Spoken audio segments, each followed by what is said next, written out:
Hello, my friend. I'm Pastor Timothy Fleming, Sr., the pastor of Mount Carmel Baptist Church in Atlanta, Georgia, and thanks for tuning in today. We're calling this Words from a Senior Pastor. Today, I want to talk about the tragedy that we are experiencing here in our country with the shooting in Florida. And I want to give a word of comfort to all of the families that have lost loved ones and families around the world that have lost loved ones, to say something about what can I tell you when you got an itch and you can't scratch it. Think about this. When you got an itch and you can't scratch it. You ever had an itch in the back of your back somewhere and you try to get your hand to it and you just can't reach it? Well, you know what? There's some itches we have in our hearts that we wish we could scratch it, just to take away the itch. Life has a lot of itches in them. And I feel that this moment that we're going through, this tragedy with these 17 beautiful people that were just slaughtered and murdered, merciless, by a sick young man, is an itch that it seems you can't scratch. I've been through those things. I know what it's like to lose a loved one. 23 years ago, I lost my oldest son to a drunk driver. And I had an itch and looked like I did everything I could to reach it, to scratch it. But it appeared I just never could get it. But I want to tell you how to deal with the tragedy of lost ones. I'm going to hopefully comfort many of you family members that when you have this itch, and I don't care how many people come to talk to you, to counsel you, to tell you they understand, it just doesn't quite get to the scratch part of it. This itching, you're trying to scratch it and you can't make it. Oh, listen, friend. I know that pain, as I said earlier, when I lost my son. Can you imagine how I felt? He was my joy, my hope. I had planned to go on the world, travel, and give him this ministry because the church just loved him so. He had been preaching on it 2 years, and somehow or another, it's like he took this city. The whole city loved him across this city. And losing him was devastating to my heart. And I don't care how many preachers and pastors called to comfort me, it looked like it was an itch I just couldn't reach and scratch. Look at me. If you have lost a family member to this shooting that the country is all upset over, I want to give you some words of comfort. Why should I talk to you about words of comfort? It's better to hear it from someone who's been there, because a lot of people will tell you, I know what it's like. No, you don't know what it's like until you look and see your loved one, a kid, a child of yours lying across there in a casket. You don't know what it's like until you go through it. You can imagine, but no one knows what it's like to bury your child unless you've been there. But let me get to some points here that I hope can comfort you. I'm not getting into politics or what we ought to do about the killing. That's for the government. I just want to give you a word of comfort if you're watching me, if you're one of those family members. Number one, God is still working on your behalf. Now, I know you don't want to hear that, but I don't know any other way to deal with an itch and you can't scratch it other than going to God, who knows exactly where it is. Now, people are going to tell you, go here, go there, go to the psychiatrist, go to some other person to counsel you, and all that's good. But what do you do when the psychiatrist's not there? What do you do when your friends leave, when they're at your house and they have to leave you all alone? I don't know no other way to deal with this tragedy other than going to God. Can you believe I've been preaching 56 years? When I lost my son, the devil came to me and said, kill yourself. Here I'm a pastor. Kill myself? Yeah, take an overdose. And I'm saying, I can't do that. What will my members think? You won't be here to understand. You won't be here to hear them. Satan takes advantage of these moments. You start getting angry. You start getting mad at somebody. You start wanting to blame God. It's just an itch you can't scratch. And you start to know who's behind it. Or, well, listen. The devil will use it. The devil will use anything on us if he catch us in a weak moment. Don't listen to me. Satan always come after you when you're weak. You remember how he did Jesus in the wilderness? In Matthew chapter 4, he waited until Jesus was hungry after he had fasted. Then he came to him and said, turn stones into bread. Why that? Because he knew Jesus was hungry. He caught him when he was weak. He felt he had his chance. And when you get in a situation like this, when you're upset, you're not thinking, you're hurt, you got an itch, you can't get to it, the devil will use this. And I want you to pay close attention to him. He's out to bring you down. He cares nothing about you. He wants to destroy you. The best way to deal with these tragedies is to know who will use it against you, and that's the devil, not God. God will test our faith. God will test our faith. Now, let me move on to this. You have to trust God. Trust God. Now, I know these are sermons you hear all the time, and you say, oh, here's another preacher. I'm mad with this government. They didn't do this. They should have done something before this happened. Some things we don't have control of in the government either. Some things we just can't have control of. We're not God.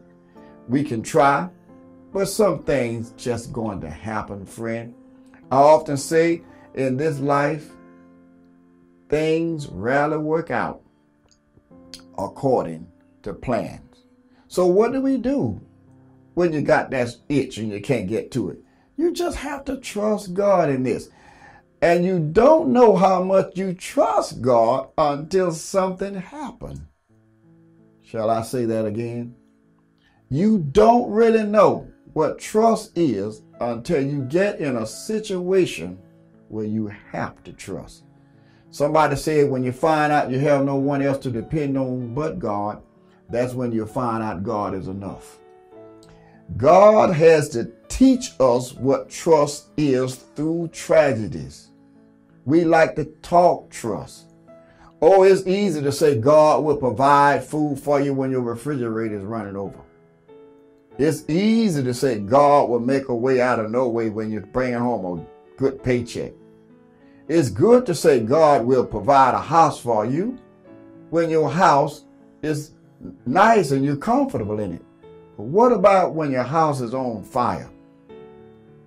What about when you hear a bad report from the doctor that you only have a few years, a few months to live with cancer? What about when you don't have no job, no income?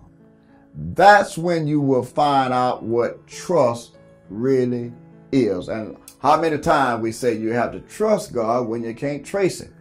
Because that's when faith is active. Active faith comes alive when you are going through something. I've often heard people say you find out the truth about friends when something go bad.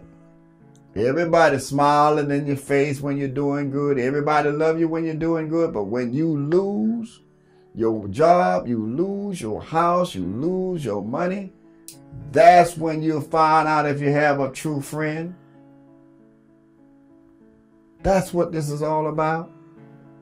God will test your love. How do you know someone loves you? I've experienced that in counseling people that got married. I married many couples, and I recall a moment when a young lady had a stroke, and her husband just loved her. They looked like the most beautiful, perfect couple. But when she had a stroke, he told her he couldn't babysit no more, and he left her. She came to me crying. Why did it happen? I told her, that's when you find out what true love is. How far will somebody go with you when you need them? God wants to teach you this. Secondly, you're learning more about trust simply because some things in life you have to trust. When you eat at a restaurant, that's trust. You don't know what they're putting in your food. You don't even know the cook. You sit at a restaurant and you eat it without investigating. Think about it. You come into a church, you sit on a pew. You don't look up on it to see if it's holding you or it's going to hold you up. You sat there because you believe in that pew. I'm going somewhere. You went to a doctor. You let him examine you. He wrote you out something you can't even read. And all it says is shake it and take it. You don't even know what it is. And you shook it and you took it. That's trust. That's what God wants to pull out of us. I believe it even though I don't understand it. I don't know why this happened. Lord, why me? Why somebody killed my child? Why somebody shoot my innocent little babies? You're not the only one have lost some children. Many parents have experienced this in our country and abroad. People are being murdered every day. Well, Pastor, what are you saying about trusting God? Some things we have to live with. And dying is something we have to live with. Murder and killing is something we have to live with. Why? It's the kind of world we live in. Now, I know a lot of people want to blame this young man who did the shooting. Pray for him. You have to be strong enough to pray for him and pray for all the others. A lot of people are just mentally ill, and it's not their fault. We have to look beyond what we see. Some people can't see for looking. So look beyond what you see and be merciful. I prayed for the gentleman that hit my son. He was drinking, but I prayed for him. I'm like Daddy King, who lost Martin Luther King and lost his other son and his daughter. The man who shot his wife in the church, he went to see him in prison and forgave him. How can you do that? You have to be a strong Christian. You have to really see the hard times bring out who you really are. And right now, the truth is going to come out from some of you who go to church, who say you love the Lord. I had to prove that I love God through my son's tragedy. Guess what?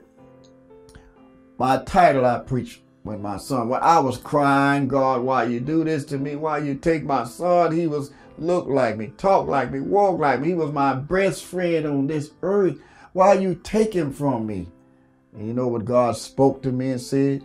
Now you know how I felt when I lost my son. That was my title. That's the subject I preached at his funeral. Now you know. God was saying to me, now you understand my pain when I lost my son on Calvary. Listen, I started preaching the more, the harder, giving God all I got, because I experienced the pain of God with Jesus on Calvary. It hurt God so much until Jesus cried out, my God, why hast thou forsaken me? The Father had to turn his back on his son. Do you see what true love is?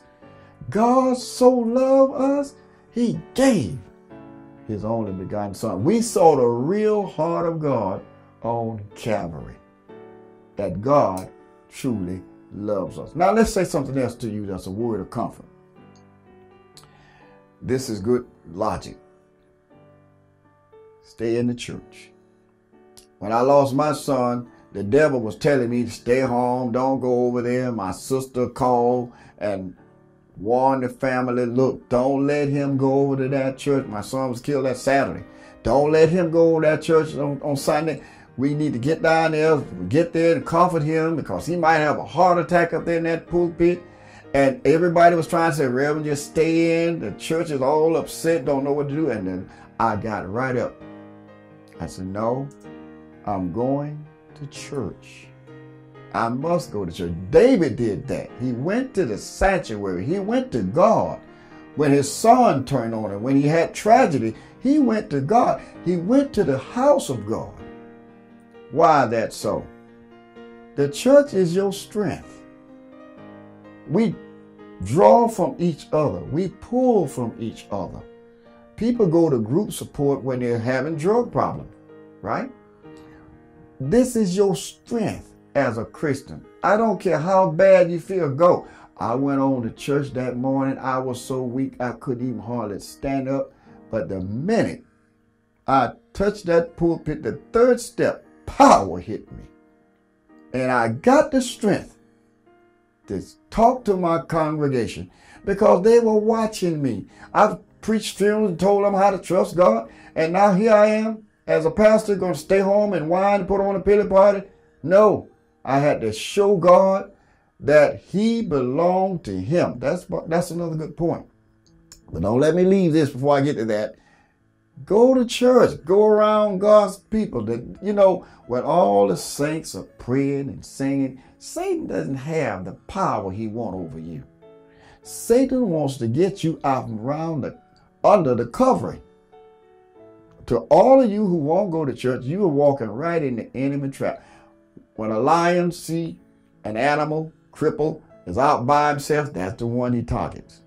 And he'll try to attack the whole herd to divide them so he can single out the one that's lingering on out there by himself.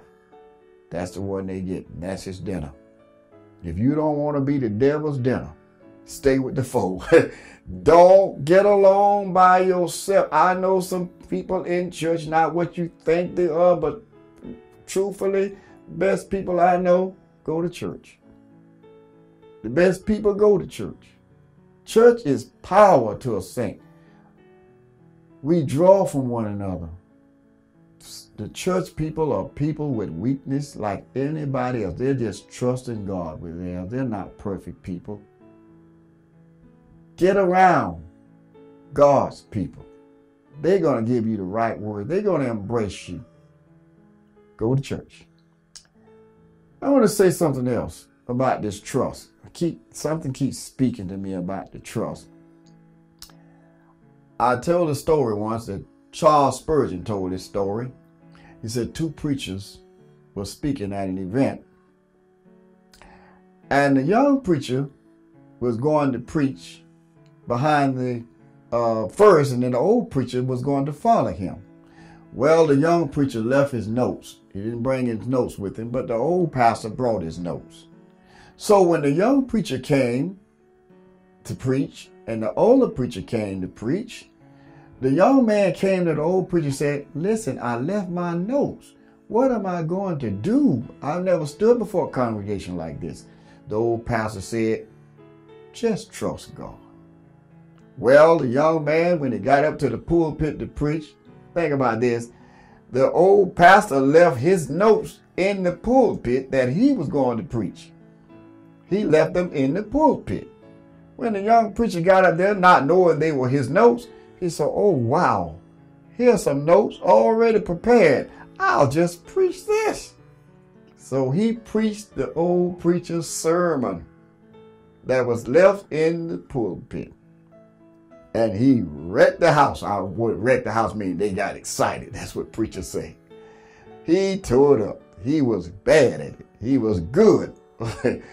When he finished preaching, the audience stood up just like thunder. Oh, wow, that guy preached. The old preacher was mad.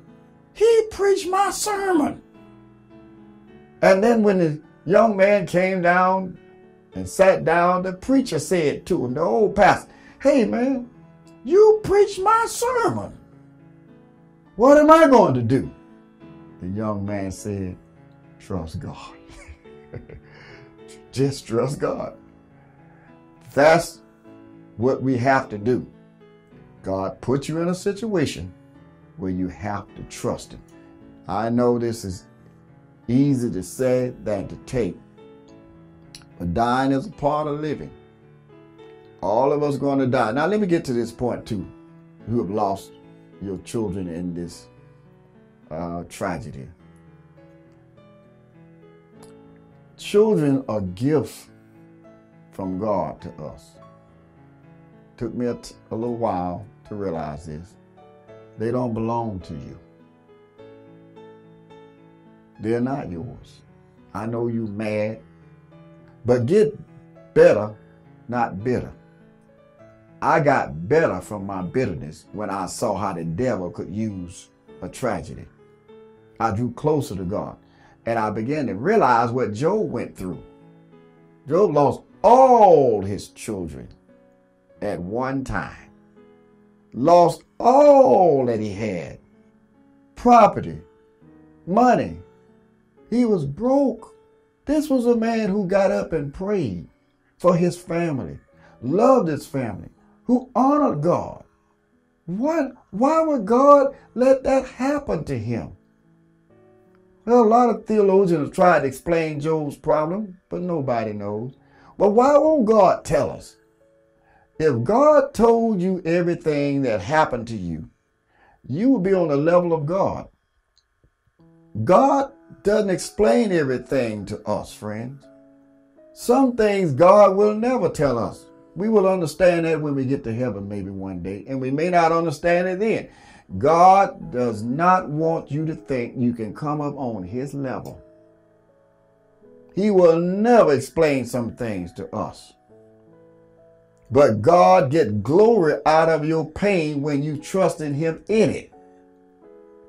That's what the devil tried to discredit Job by saying he only loves you because you blessed him. Take those things from him, I'll make him curse you to your face. That's devil talk. The devil wants you to get mad and curse God.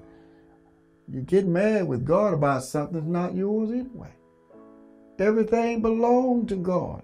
Your children belong to God. We can't make gods out of them. God will test you. Your house belongs to God. Your car belongs to God. You belong to God. You can't stop God if God decides to take you. And you can ask why all you want to. It's not about why. It's about trusting. Trusting him. Trust him. And he brought you here and he can take you. So they are gifts from God, and we are to enjoy our children as gifts, but God has the last word. I don't care how we die, whether it's a tragedy, whether it's some car accident, whether some animal attack you. I don't care how you die. Death is death. And none of us are beyond death. You know, I have a sermon, I just thought about it. It's on YouTube that has blessed a lot of family. I wrote a book about coping with the uncopable. And I put a sermon out there on how to cope with the death of a loved one. Go on YouTube and look at it. Yeah, I preached it many years ago. How to cope with the death of a loved one. You're going to be blessed when you hear that message. Because it's not God's fault that we die, if you know the word. It's man's disobedience that brought death. God's plans for Adam was to stay here forever. But Adam made a choice to eat the forbidden fruit. And God was the first one brought up death. You ever thought about it? God said, the day you eat, you will surely die. And of course, Adam died. Well, he died physically in that he started dying, but then he died spiritually. But what did God do in the end? He found a way to beat death by letting his son die so you won't experience the second death. The most important thing, that you need to do right now is give yourself time to heal. I lost my son in 93, and still I get up crying about it. It's going to take time to heal. Give yourself time to heal, parents. Right now, it's just too soon. But stay in the church, stay in the Word of God, get around positive people, don't blame nobody, pray for the young man, and we hope that this is a message to all of our representatives to do something about gun control, praying that it will. But what happens when this happens again with gun control? We can't stop people who are ill. We need to make sure we don't just deal with the symptoms, but deal with the real problem. Get more help for people who need help. And we can't go around and overlook that. There's some sick people out there, and they need help, not to be thrown in jail and killed or electrocuted or whatever, but help. And that's where we don't want to move into spending money to help the people who are down that need it. And this needs to be a message that we got to love one another. I can't talk enough about this. I know I can't keep talking about it, but I got up and watched the news this morning. I watched it last night, and I was in tears to hear those parents cry. I know they're angry, but don't let the devil use it.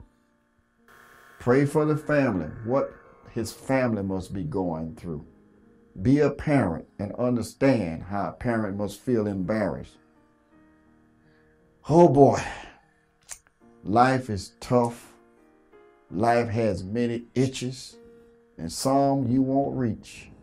You don't have long enough arms to reach. So what you do, Pastor? You just got to deal with it. Go on with your life. It's not always what you lost, but it's what you got left. It's not always what you lost, but it's what you have left.